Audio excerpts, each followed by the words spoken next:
Hello बच्चों, एक बार फिर से बहुत बहुत स्वागत है आपका अपने चैनल कक्षा गणित में। बच्चों हम लोग आज चैप्टर नंबर 6 त्रिभुज पढ़ेंगे, मनी ट्रायंगल पढ़ेंगे। चैप्टर नंबर 5 जिसमें कि समांतर श्रेणी हुआ करती थी, उसको इस वर्ष के लिए पाठ्यक्रम से निकाल दिया गया है क्योंकि कोविड-19 के कारण कुछ समय आपको कम मिल पाया है। इस समय को देखते हुए इस वर्ष के लिए उसको यहां से इस वर्ष के लिए निकाल दिया गया है। तो आज आपको सीधा सीधा ये त्रिभुज पढ़ना है, ठीक है। परेशान होने की बात नहीं है। कुछ बच्चे ऐसे कहते हैं कि जैसे कभी हम ऑफलाइन में कुछ कोई क्लास लेते हैं तो बच्चे ये कहते हैं कि सर वो जो निकल गया कोई बात नहीं, पढ़ा दो। बच्चों किसी प्रकार का कोई आपका नुकसान नहीं है क्योंकि क्लास 11 में उसका डिटेल्ड रूप है, पूरा आपको क्लास 11 में पढ़ने को मिलेगा। किसी प्रकार की कोई समस्या नहीं, परेशान ना हो, ठीक है। तो यहां स्टार्ट करते हैं त्रिभुज। और त्रिभुज तो मेरे ख्याल से आप जानते हो, त्रिभुज का मतलब तीन भुजाओं को मिलाकर के जो आकृति बनती है उसको हम त्रिभुज कहते हैं। तीन भुजाओं को मिलाने से, जैसे मान लें कि एक आपकी ये है भुजा, एक ये भुजा, इन तीनों को आपस में देखो मिला दें तो सीधी बात है त्रिभुज बन जाएगा, ठीक है। ये जरूरी नहीं है कि कौन बड़ी है कौन छोटी है, किसी भी प्रकार का त्रिभुज हो सकता है। देखो ये भी तो त्रिभुज है, कोई त्रिभुज हो सकता है, ये भी त्रिभुज है, ठीक है, ये भी त्रिभुज है, ये सभी त्रिभुज हैं। मतलब तीन भुजाएं जिसमें होती हैं वो सब त्रिभुज होते हैं, इतनी बात है, ठीक है। बच्चों यहां पर त्रिभुज की बात अगर करें तो मोस्टली बात है यहां पर समरूप त्रिभुजों की बात होगी आपकी। इस चैप्टर में काय की बात होगी? समरूप त्रिभुजों की बात होगी।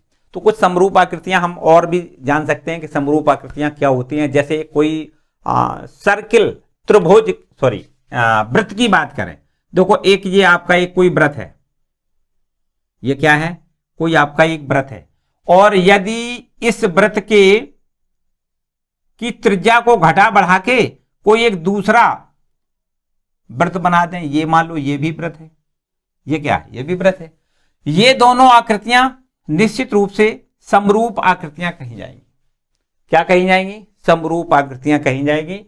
ये एक वृत्त और इसकी त्रिज्या बढ़ा के ये दूसरा वृत्त बना दिया गया है, तो ये दोनों वृत्त आपस में कैसे कहलाएंगे? समरूप आकृतियां कहलाएंगी, ठीक है। ये समरूप आकृतियां हैं। देखो ये भी समरूप आकृतियां हैं। ये आपका एक वर्ग है, कोई मान लेते हैं ये क्या है? ये वर्ग है, और इसकी अगर वर्ग की भुजा को बढ़ा दिया जाए, वर्ग की भुजा को क्या कर दिया जाए? बढ़ा दिया जाए।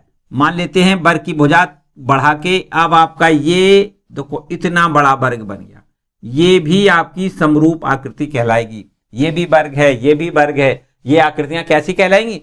समरूप आकृतियां कहलाएंगी।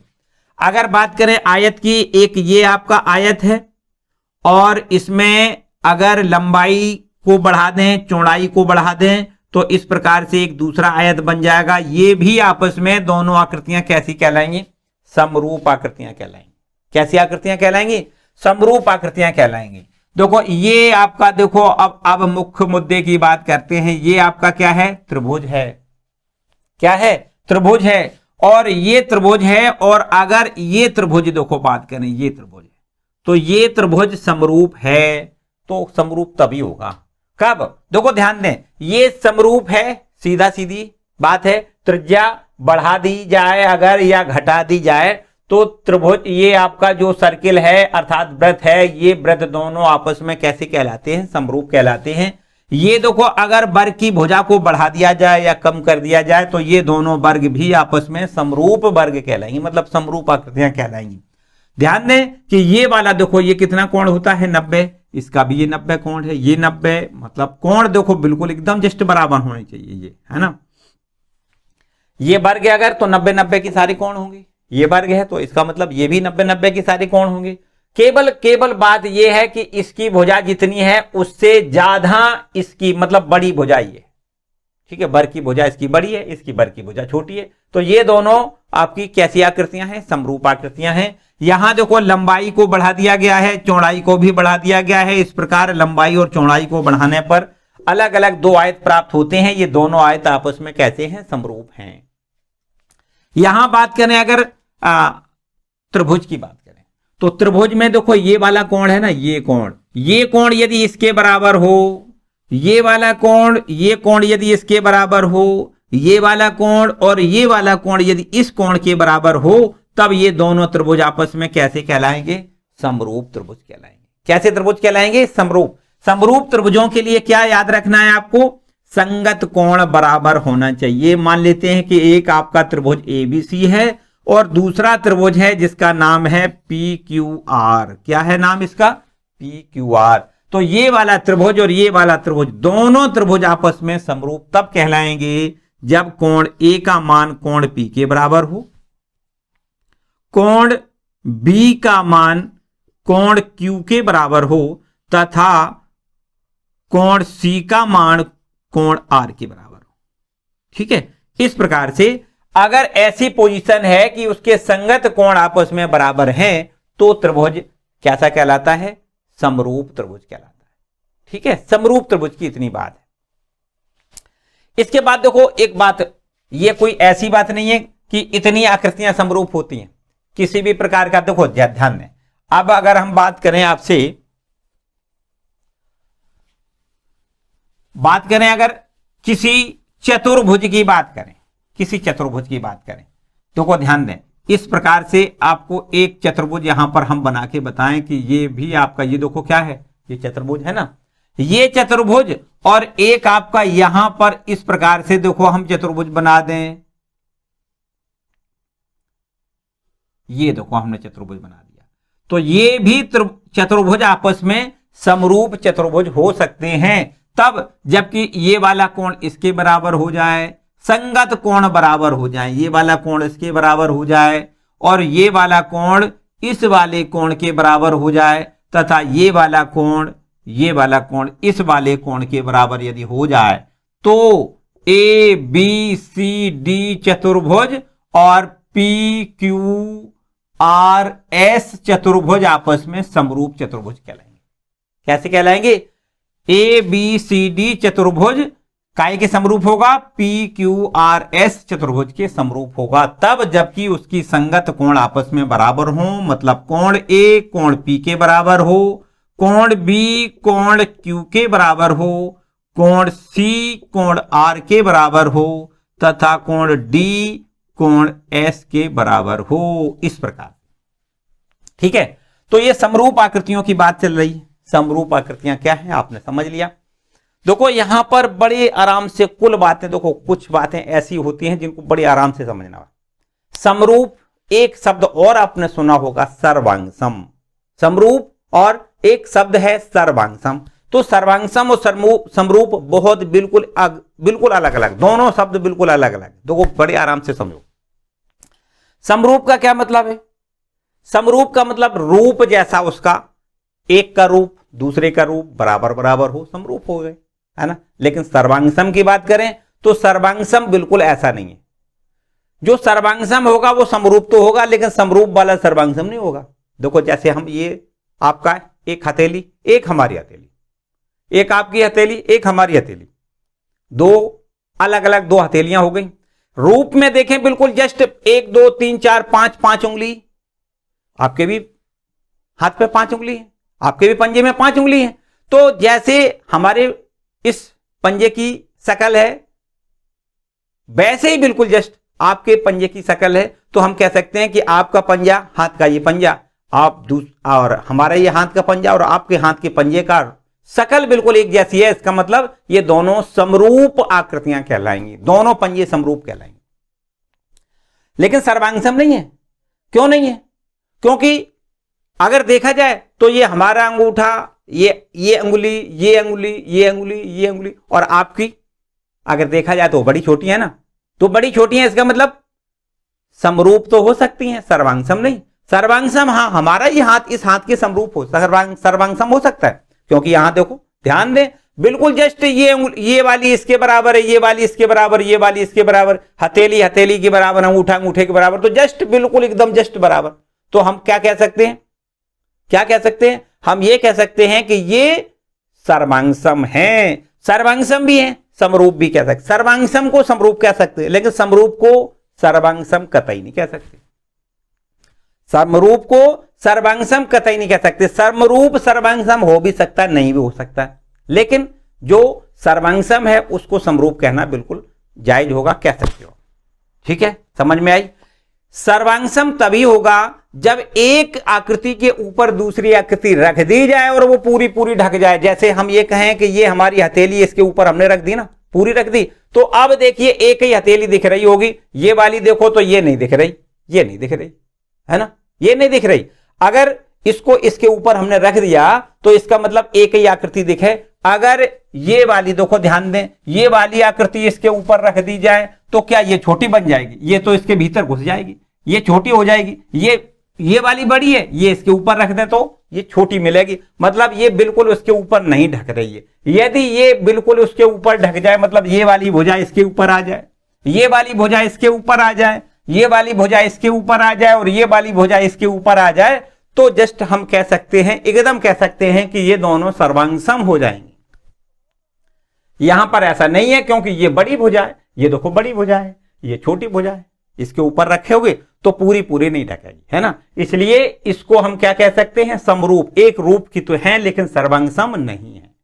इसी प्रकार बिल्कुल बात करें इन त्रिभुजों की, ये त्रिभुज देखो, ध्यान दें, ये वाली भुजा इसके बराबर तो है नहीं। अगर इसको इसके ऊपर रख दें, अगर इसको इसके ऊपर रख दें तो ये छोटी है और ये बड़ी है ना, बड़ी। तो इसलिए हम कह सकते हैं कि ये वाला त्रिभुज और ये वाला त्रिभुज कैसा है? समरूप तो है, सर्वांग सम कतई नहीं है। ठीक है, तो सर्वांग सम और समरूप की जो अंतर है वो आपने समझा। ठीक है, सर्वांग सम क्या है, समरूप क्या है, आपने समझा।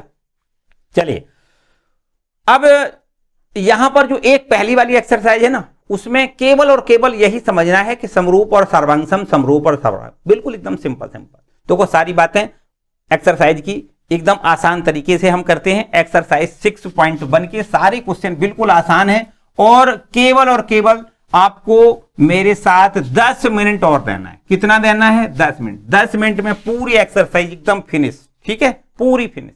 वीडियो को लाइक जरूर कर दें। चैनल पर नए आए हैं तो चैनल को भैया सब्सक्राइब भी कर लें। चलिए अब देखते हैं एक्सरसाइज 6.1 के प्रश्नों को बड़े आराम से। देखो यहां लिखा है, पहले प्रश्न में लिखा है कि कोष्टकों में दिए शब्दों में से सही शब्दों का प्रयोग करते हुए रिक्त स्थानों को भरना है ना। आगे आपके ब्रैकेट में जो शब्द दिए गए हैं उन शब्दों को यहां पर हमें भरना है। जो भी शब्द लिखा है उसका सही अर्थ क्या होगा वो आपको समझना है। देखो ये एक्सरसाइज है 6.1, इसमें पहला प्रश्न है और इस प्रश्न के 4 प्रश्न यहां पर पूछे गए हैं। पहले में लिखा हुआ है सभी व्रत, क्या लिखा है? सभी व्रत, सभी व्रत, और यहां पर देखो ब्लैंक स्थान है ना, और लिखा है होते हैं। क्या लिखा है?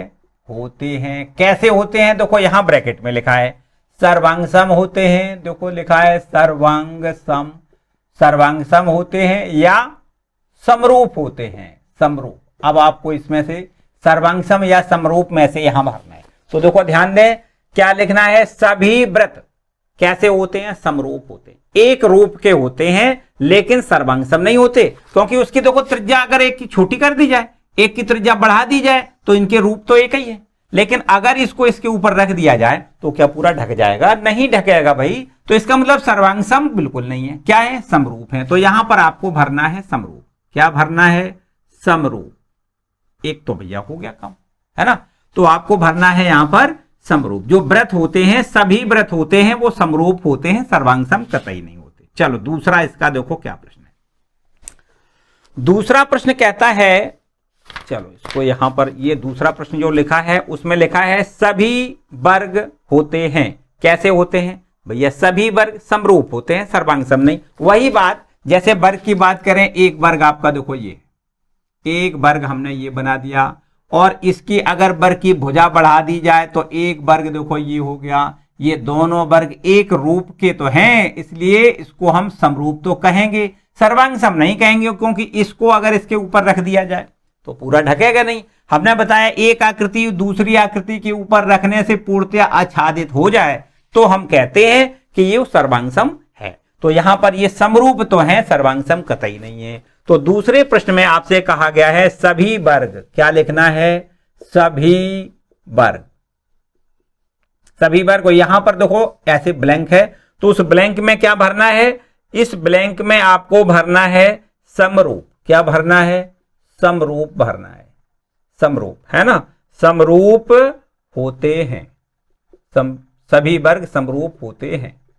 ठीक, और यहां पर जो लिखा हुआ वो यही दोनों शब्द फिर लिखे हुए, एक में लिखा है समरूप, यहां पहले लिखा है समरूप और फिर लिखा है सर्वांगसम, सर्वांगसम। ठीक है, तो इन दोनों में से क्या भरना है, समरूप आपको यहां भरना है। ठीक है, सभी वर्ग समरूप होते हैं। तीसरा प्रश्न देखो क्या है, पहले प्रश्न बड़े आराम से समझो, ध्यान से लिखा है सभी और ब्लैंक है, यहां पर देखो, यहां लिखा है सभी और यहां पर ऐसे ब्लैंक है, फिर लिखा है त्रिभुज समरूप होते हैं। क्या लिखा है, त्रिभुज समरूप होते हैं, समरूप होते हैं। कौन से ऐसे त्रिभुज होते हैं जो समरूप होते हैं, आगे ब्रैकेट में लिखा है समद्विबाहु या समबाहु, समद्विबाहु, समद्विबाहु और कॉमा समबाहु, समबाहु। तो अब बताओ भाई कौन से, देखो लिखा है सभी, आपको लिखना है समबाहु लिखना है, क्या लिखना है, समबाहु। ध्यान दें, ध्यान दें, सभी समबाहु त्रिभुज जो होते हैं वो समरूप होते हैं, सभी समबाहु त्रिभुज समरूप होते हैं। भैया देखो आकृतियां, तो एक ये जैसे आपका समबाहु त्रिभुज है, एक ये आपका समबाहु त्रिभुज है। ठीक, समबाहु त्रिभुज की क्या पहचान होती है कि ये वाली भुजाएं तीनों आपस में बराबर हों, तो ये त्रिभुज कैसा हो जाएगा, समबाहु हो जाएगा। और अगर इसकी भी आपस में तीनों भुजाएं हों तो ये भी त्रिभुज आपका कैसे हो जाएगा, समबाहु हो जाएगा। तो अब अगर इस त्रिभुज को इसके ऊपर रखें तो इसकी तो ये तो बड़ा है, इसका मतलब ढकेगा नहीं, तो इसका मतलब ये त्रिभुज जो है समरूप हो सकता है, ये त्रिभुज आपका समरूप इसके हो सकता है, ना कि सर्वांगसम। तो आपसे प्रश्न कहता है कि समबाहु त्रिभुज जो होते हैं वो कैसे होते हैं, समरूप होते हैं, क्योंकि इनकी भुजाएं तो अलग अलग हो सकती है ना। तो इसलिए सभी समबाहु त्रिभुज आपस में कैसे होते हैं, समबाहु त्रिभुज आपस में समरूप होते हैं। ठीक है, तो आपको यहां समबाहु लिखना है। चौथा देखो क्या कहता है, चौथा प्रश्न देखो, चलो इसको पहले पूरा प्रश्न लिख लेते हैं। लिखा है भुजाओं की समान संख्या वाले, क्या लिखा है, भुजाओं की समान संख्या, भुजाओं की समान संख्या वाले दो बहुभुज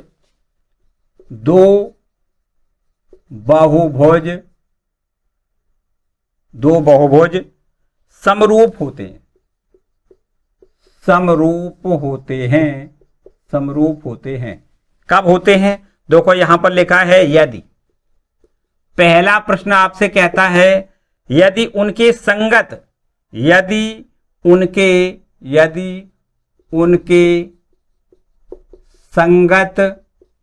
संगत कोण, क्या लिखा है, संगत कोण, और फिर इसके बाद यहां पर ब्लैंक है ना, हो।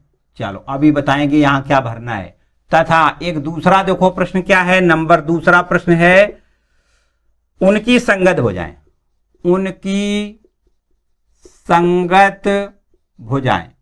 संगत भुजाएं, यहां भी देखो ब्लैंक है और लिखा है हों, और देखो भरना काहे में से है, दो शब्द हैं ये आपके पास, लिखा है बराबर, और कॉमा यहां लिखा है समानुपाती।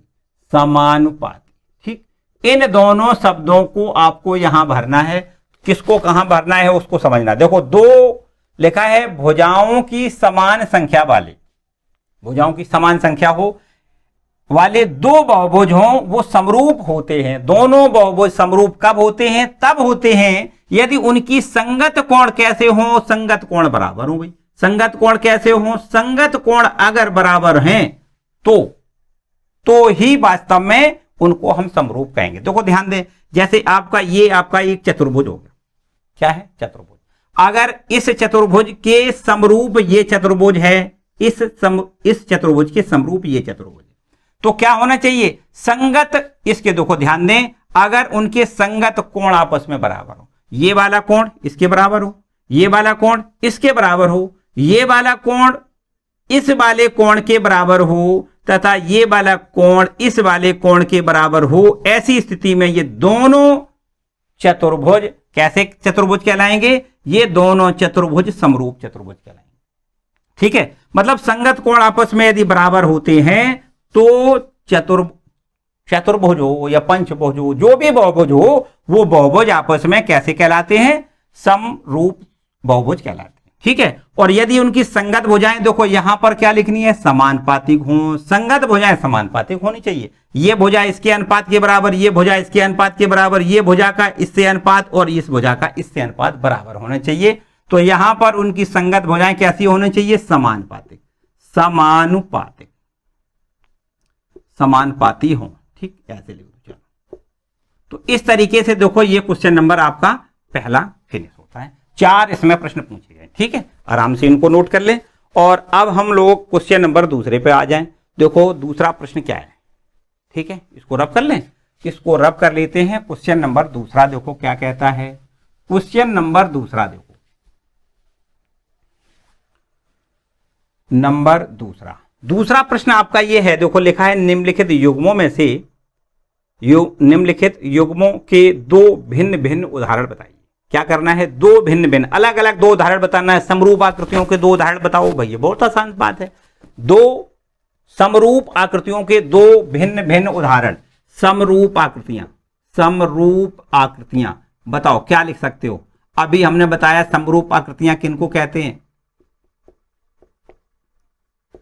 अगर कोई 2 बहुभुज हों और उनके कोण आपस में, संगत कोण आपस में बराबर हों, तो ऐसे बहुभुजों को हम क्या कहते हैं? ऐसे बहुभुजों को समरूप बहुभुज कहेंगे। तो आपको यहां पर ऐसे ही 2 उदाहरण बताने हैं जिनकी जो समरूप आकृतियां हों। देखो ध्यान दें, एक आपका कोई, चलो ऐसे मान लें ये आपका कोई समबाहु त्रिभुज है, एक ये भी आपका कोई समबाहु त्रिभुज है। तो इन दोनों समबाहु त्रिभुजों को क्या कह सकते हैं?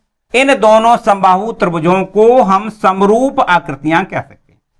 ठीक, अगर ये समबाहु है, मतलब ये भुजा तीनों बराबर है तो समबाहु हो गया। इसी प्रकार ये भुजा तीनों भुजाएं आपस में इसकी बराबर है तो ये भी त्रिभुज आपका समबाहु हो गया। तो ये दोनों समबाहु अगर त्रिभुज हैं तो ये समरूप त्रिभुज भी कहलाएंगे। ठीक है, अगर ये वर्ग है, देखो ध्यान दें, ये वर्ग है और एक ये वर्ग है, अगर इसकी भुजाओं को बढ़ा दें, मतलब इसकी भुजा छोटी बना दें और इसकी भुजा बड़ी बना दें, तो ये आपके अलग अलग 2 वर्ग बन जाएंगे और ये दोनों वर्ग आपस में समरूप आकृतियां कहलाएंगी। क्या कहलाएंगी? समरूप। क्योंकि देखो ध्यान दें, हमने आपको बताया कि बहुभुज कोई अगर समरूप होता है तो आपको देखो क्या चाहिए? संगत कोण बराबर चाहिए। ये वाला कोण इसके बराबर, ये वाला कोण इसके बराबर। अगर भैया वर्ग है तो निश्चित रूप से सभी कोण 90-90 के होंगे, पक्की बात है। तो इसलिए ये दोनों त्रिभुज, ये दोनों वर्ग आपस में क्या कहलाएंगे? समरूप कहलाएंगे। ठीक है, तो 2 हमें ऐसे उदाहरण बताने थे जो कि समरूप आकृतियां हैं। तो देखो दोनों समबाहु त्रिभुज ये भी समरूप हैं और दोनों वर्ग, ये भी दोनों वर्ग आपस में कैसे कहलाएंगे? समरूप कहलाएंगे।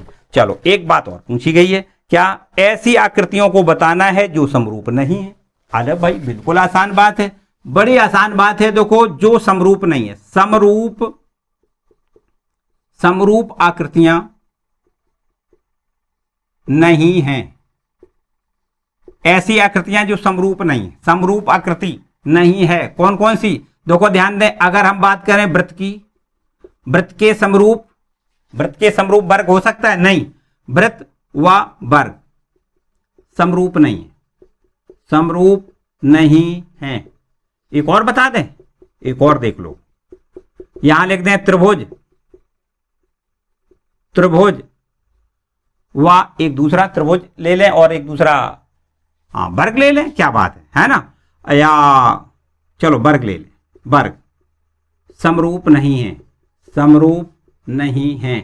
तो ऐसी 2 आकृतियां जो समरूप नहीं है, तो आपको लिखना है वृत्त और वर्ग आपस में समरूप नहीं है, त्रिभुज व वर्ग आपस में समरूप नहीं है। तो ऐसे 2 उदाहरण हमें बताने थे, और भी आपको बहुत ढेर सारे ऐसे उदाहरण आप बता सकते हो। चलो इसके बाद आते हैं क्वेश्चन नंबर 3 पर। इसको भी देखो रब कर लेते हैं ना, इसको भी रब कर लेते हैं। और इसके बाद अब क्वेश्चन नंबर 3 की बारी आई।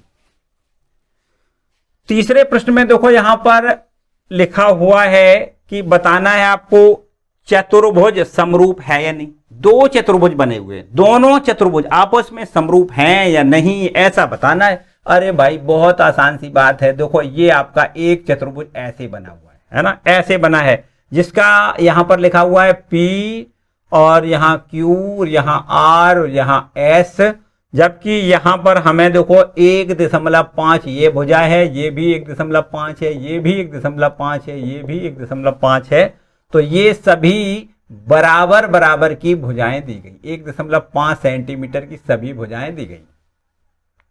अच्छा, और इसके बाद यहां पर एक ये वर्ग बना हुआ है। क्या बना है? एक ये वर्ग बना हुआ है। ये क्या है? ये वर्ग बना हुआ है। अच्छा भाई, तो वर्ग में क्या है? वर्ग में क्या है? देखो ध्यान दें, वर्ग इस प्रकार से बना है जिसका नाम दिया है ABCD नाम दिया गया है, और यहां पर इनकी 3 3 3 3 इनकी सभी भुजाएं 3 3 वर्ग की सभी भुजाएं बराबर होती हैं, जो हमें 3 सेंटीमीटर दी गई हैं, प्रत्येक भुजा 3 सेंटीमीटर। ठीक है, और आपसे ये कहता है कि आप बताओ कि ये समरूप आकृतियां हैं या नहीं। तो आपको लिखना भी यह समरूप नहीं है। क्यों नहीं है समरूप? हमने बताया कि समरूप बहुभुज तभी होते हैं जब उनके संगत कोण बराबर हों। तो क्या आप कह सकते हो कि कोण P जो है, कोण P और कोण A आपस में बराबर है? बिल्कुल नहीं है, क्योंकि कोण A कोण P आपस में बराबर नहीं है। ये वर्ग है तो इसका तो कोण 90 है, लेकिन इसका कोण 90 नहीं है। देखो ध्यान दें, ये तो 90 है लेकिन ये 90 नहीं है, मतलब कोण P और कोण A आपस में बराबर नहीं है, संगत कोण बराबर नहीं है। अतः चतुर्भुज ABCD, चलो PQR से नंबर लगाओ, PQRS व वर्ग ABCD समरूप चतुर्भुज नहीं है, समरूप चतुर्भुज नहीं है। दोनों चतुर्भुज आपस में कैसे नहीं है? समरूप नहीं है। ठीक है, तो यहां से इतना ही, इतनी छोटी एक्सरसाइज थी, बस बहुत ज्यादा नहीं, केवल आकृतियों को पहचानना है कि कौन सी आकृति समरूप है और कौन सी समरूप नहीं है, बस इतना काम है। ठीक है, तो बच्चों आज के लिए फिलहाल इतना ही, मिलते हैं अगले वीडियो में। इसको देखो, ये बेसिक सारी चीजें थी, सारी बेसिक चीजें थी, अच्छे से कंप्लीट कर लें। आगे जो भी डिटेल्ड मिलेगा पूरा एकदम बढ़िया था, पूरा पूरा आपको पढ़ाएंगे, किसी प्रकार की कोई टेंशन नहीं। ठीक है, आज के लिए फिलहाल इतना ही, मिलते हैं अगले वीडियो में। भैया वीडियो को लाइक जरूर कर दें, चैनल पर नए आए हैं तो चैनल को सब्सक्राइब कर लें। ठीक है।